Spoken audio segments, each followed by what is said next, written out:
Hello, Blazers. Welcome to episode 146 of UAB Green and Told. Original debut, Monday, March 24th, 2025.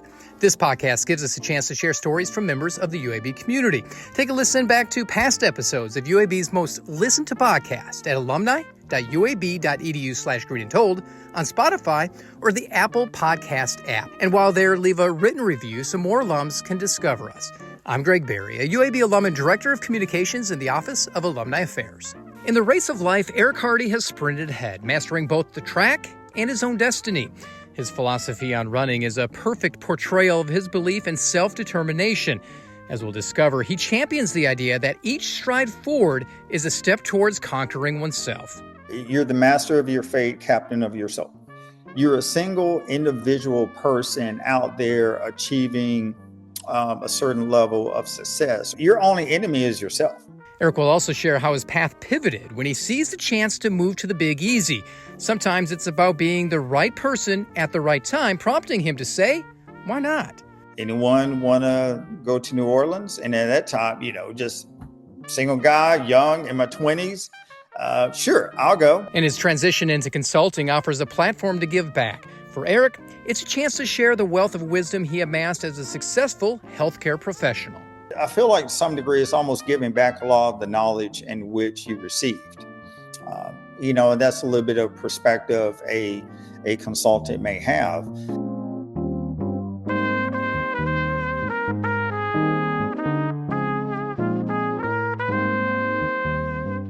Growing up on the bustling fields and courts of Bruton, Alabama, Eric Hardy was an all-around athlete.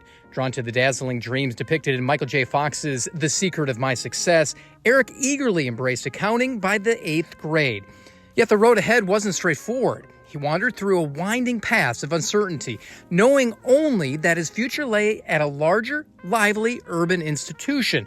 With deep family ties in Birmingham, the fog finally lifted and his journey toward healthcare leadership slowly became clear. What's funny is I knew at an early age I wanted to be in business. Not really sure what my major was going to be at the time.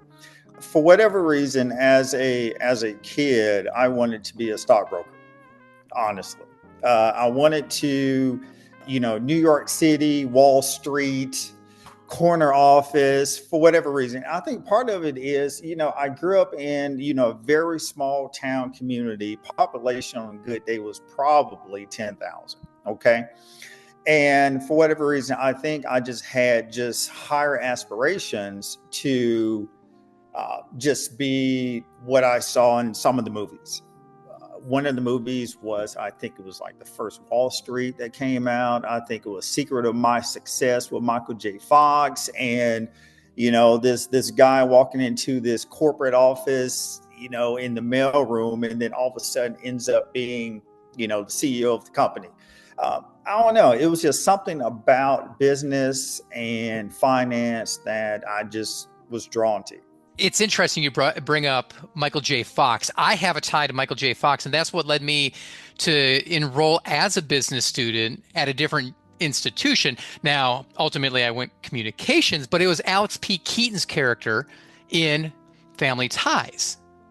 Gotcha. So there's some overlap between the two of us. But ultimately, why did you choose UAB? Here you are from more southern Alabama than anything else. So why did you come up to Birmingham? Well, I already had ties to Birmingham because of just family. Okay. I spent the summers, I would say, starting around age 14 or 15, give or take. I would spend the summers in Birmingham. And part of the reason why was at the time, my uncle and aunt, they were living there in the city. And they knew, hey, you're not really gaining much during the summers in small town, Alabama. And then also, I grew up in a small town. I didn't really want to, as far as picking colleges and universities, right? I didn't really look at going from a small town to another small town that happened to have a university. Sure.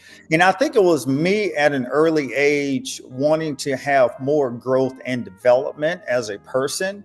So I was more drawn to the larger cities within the states versus the smaller towns, if that makes any sense.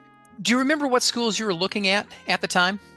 At the time, I was looking at a variety of schools from Atlanta to Tennessee, and honestly, I was looking at schools like Georgia Tech.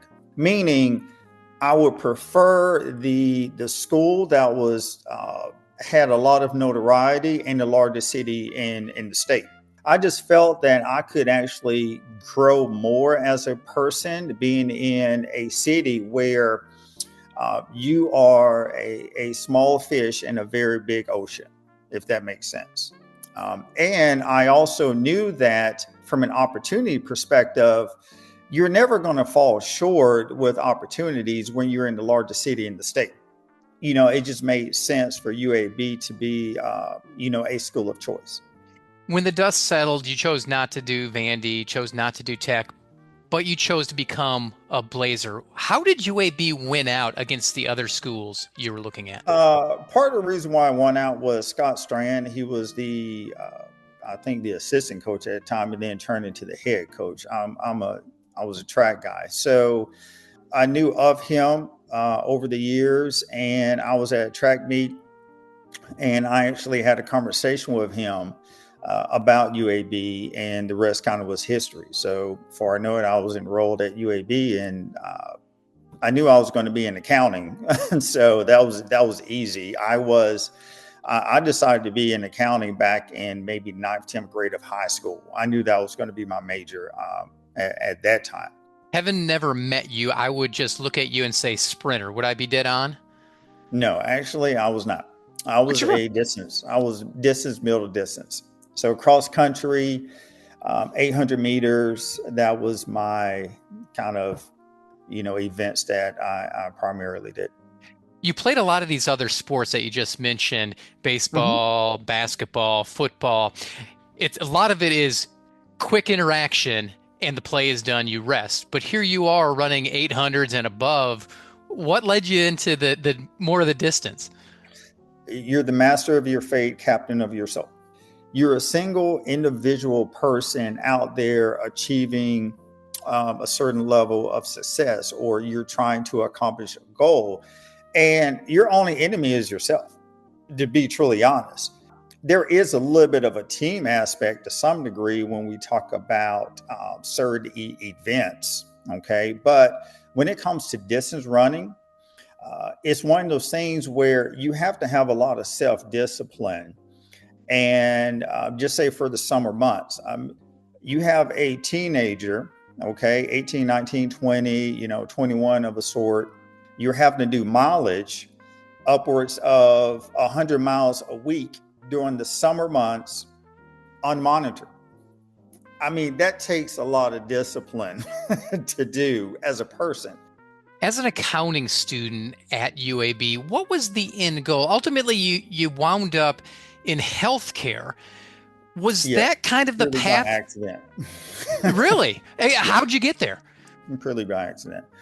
It was career fair week, or there was a handful of days where they might still have it, where a variety of businesses would just kind of come through and, interview, seniors. Yep. Or students in general, but most notable, the seniors who, this is our last hurrah. And obviously we're trying to get synced up with some organization. There was a couple of callbacks that I believe I received. And one was an investment company, not sure if they're still around, but an investment company out in Atlanta, Georgia. And then also there was Health South corporate office right off of 280 gave me a buzz too. And I actually did interview with both, and I actually received an offer for employment for both. And I just ended up picking, Health South right there off of 280. And that's what kind of started my accounting healthcare journey. Now, it's funny you say that. And the reason why it's purely by accident is it's not until you're actually in the world of healthcare that you realize that the smaller piece of the puzzle is actually the physicians, and there how can I put it? The scale is small. They make up a large portion to some degree, but the business side of it is just so massive. And you're not really familiar with that because no one really at that time would teach you the different nuances to the business side of healthcare. We're always trained and thought that your options were either a physician or a nurse. That was it. Not really. The list goes on and on of what goes on behind the scenes to drive those different processes.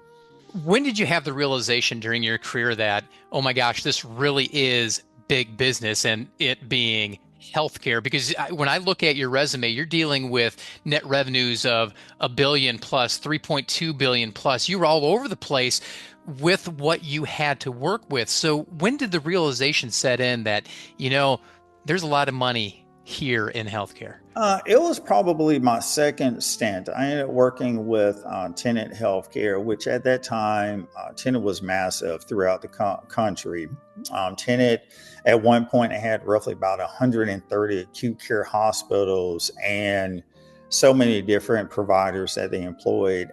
After I left HealthSouth, I ended up working with Tenet over in Alpharetta, Georgia. And one of the things that really brought to light was the amount of physician acquisitions that I was a part of from an analytical standpoint.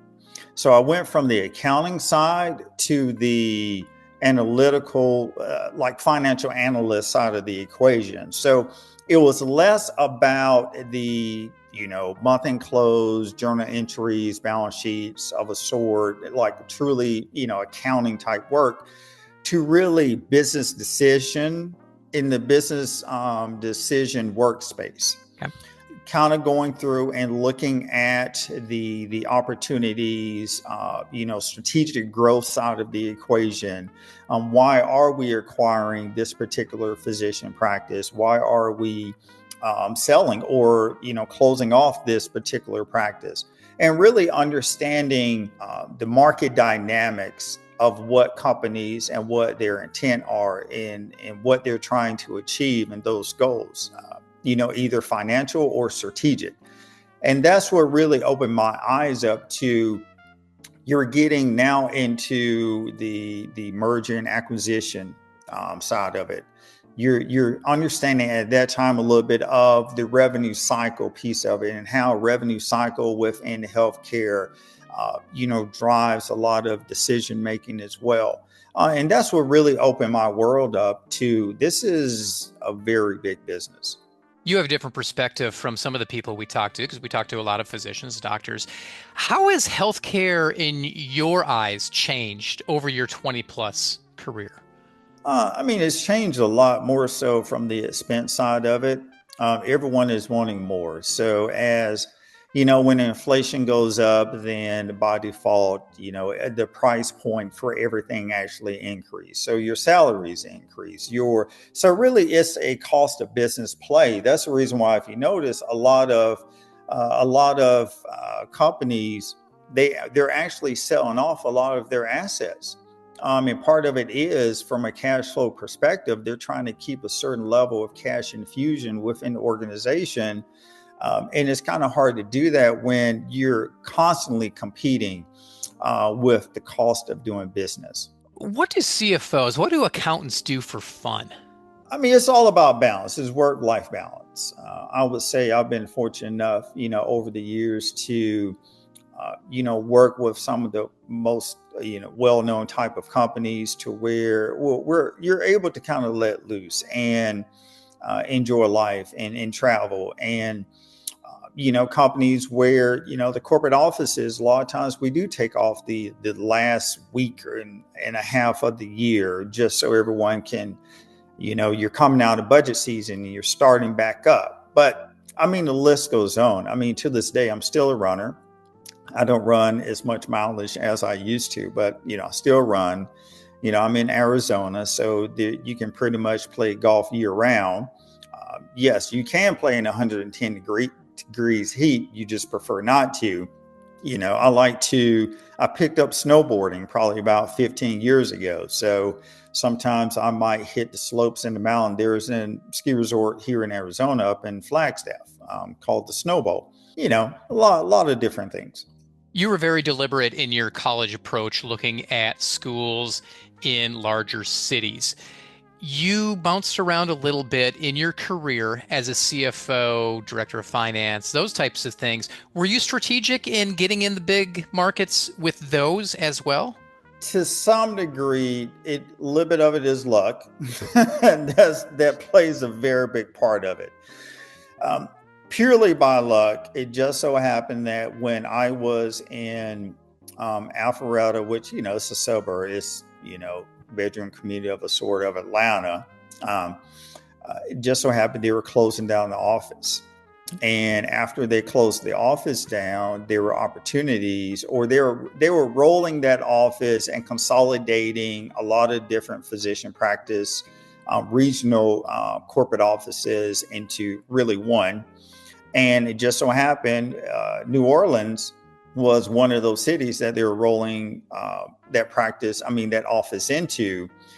And show of hands, anyone want to go to New Orleans? And at that time, just single guy, young, in my 20s. Sure, I'll go. So I just happened to be in New Orleans. I was there for about a year. They decided to close all of that physician practice oversight and move it up to the corporate office in Dallas. I didn't go to Dallas, but an opportunity came up for me to now move over onto the acute care side of the equation. And I ended up actually at a hospital in St. Louis, Missouri, purely by accident. And from that standpoint, there were some moving around within the company itself. There were some divestitures that occurred. And it just so happens I received a phone call from a senior VP in California to go to director of finance, 19 hospitals in California at the time, and in Orange County. So needless to say, I was in Orange County. So I would say over my travels, I would say part of it was just luck. I just happened to be in the right place at the right time. Yes, I have and continue to receive offers or opportunities do come my way. And a lot of times I do turn them down, partly because of the location.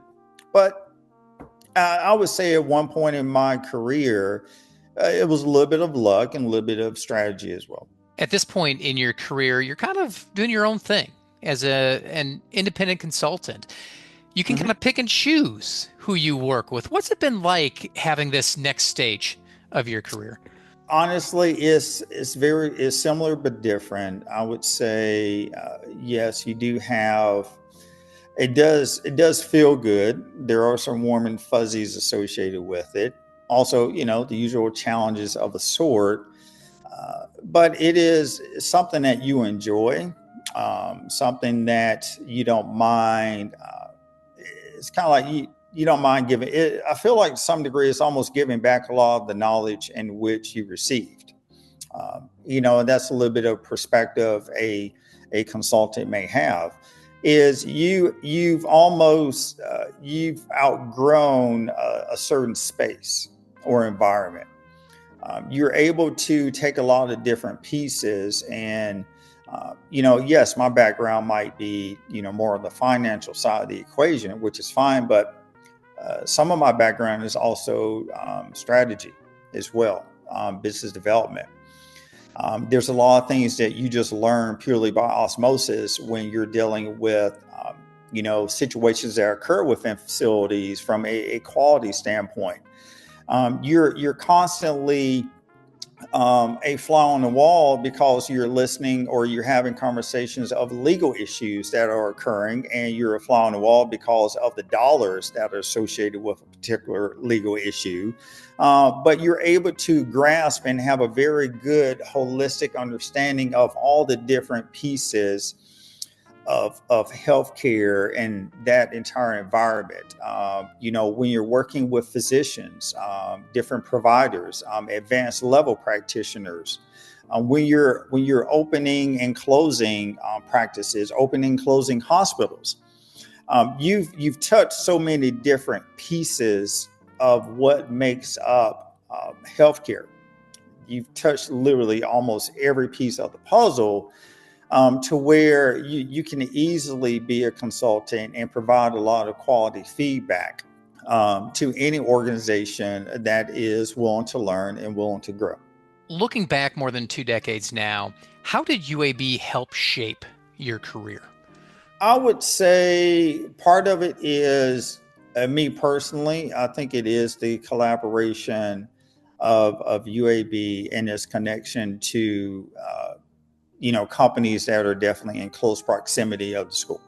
Not saying that other schools don't have that type of connection, but it is a lot easier when there are businesses that you're looking at the building right next door to the university that you can be a part of, or you have professors who they have a background in business. They're coming from those companies that we're seeing, that we're driving by, and they're able to give you that real world type of education, that knowledge of what truly goes on, behind the scenes. Because you have your textbook, but we all know that's a small portion of what you really need to know once you step foot into the doors of an organization, or even from an entrepreneurship perspective of starting something from the ground up. But I think that's the value that a school like UAB provides. Whereas you can see outlining schools that are definitely in more of the smaller towns or communities. They don't. It's the access. They don't have the access points that I think that schools like UAB provide.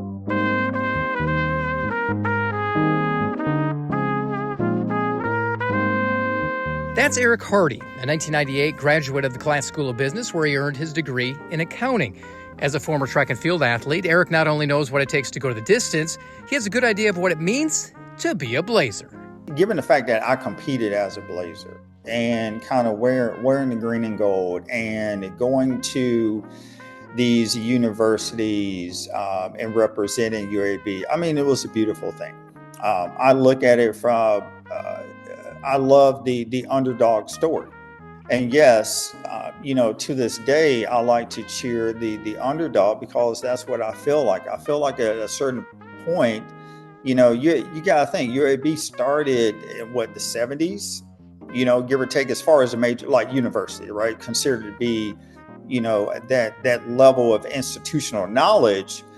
So it's always been more of a chip on the shoulder. We're UAB.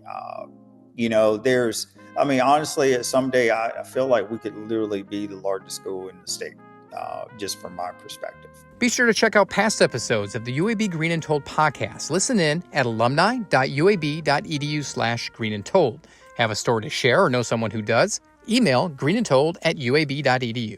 Finally, be sure to follow us on social media. Just search UAB Alumni on Facebook, Instagram, and Twitter. Thanks for listening, and until next time, go Blazers.